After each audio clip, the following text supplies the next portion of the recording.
Thutha wa kurekererio na bodi ya ciringi 200,000 muthenya wa ira thitango-ini 6 ciegemaine na maratathi ma githomo ma ngungo.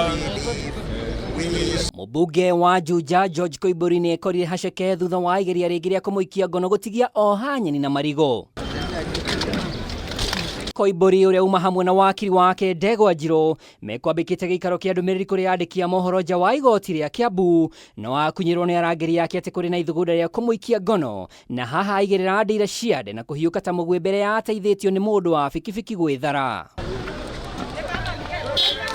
Hari thitango mugwanja iria arathomirwo muthenya wa ira ya muthia iramukuruhanagia na kwagarara watho wa igoti mwaka-ini wa 2021 thitango iria yuma na ituiro riayo mwanya amukuringana na wabici ya mutongoria wa thitango cia muingi mari na uira muiganu. We are aware that the accused person is a member of parliament and he has a constituency to serve. His constituents are waiting for him, but only one issue that we have with the accused person is whether will he attend court. Should this court release him on bond? And the fact has been laid before you, Your Honor. And lastly, Your Honor, there's an order for anticipatory bail that was placed before you yesterday. And I would like to submit, Your Honor, anticipatory bail was given because the accused person had not been charged, was anticipating arrest. He had been arrested allegedly for committing a cyber crime through his verbal pronouncements. When they realized that that one would have no basis and did not attach, that's when they resorted into now this mischief.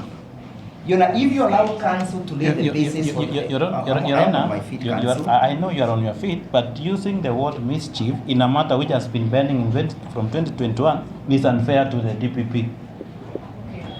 Be fair to the word mischief is an English word. No, it is. And but more so, Your Honor, it is a word that is somewhere provided for in the Blackstone Dictionary.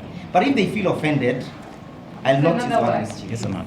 Ni gicanjama giki kiria riu gitumurite ndereti ya thirikari kuhuthira honge cia ugitiri kuhahithia regani yayo gikundi kia mbunge gikiyumiria gukumithia gicanjama giki. Need to know under Article 35 of the Constitution all that information so that Kenyans can know how much of their taxes were spent. This case is just a trapped-up case.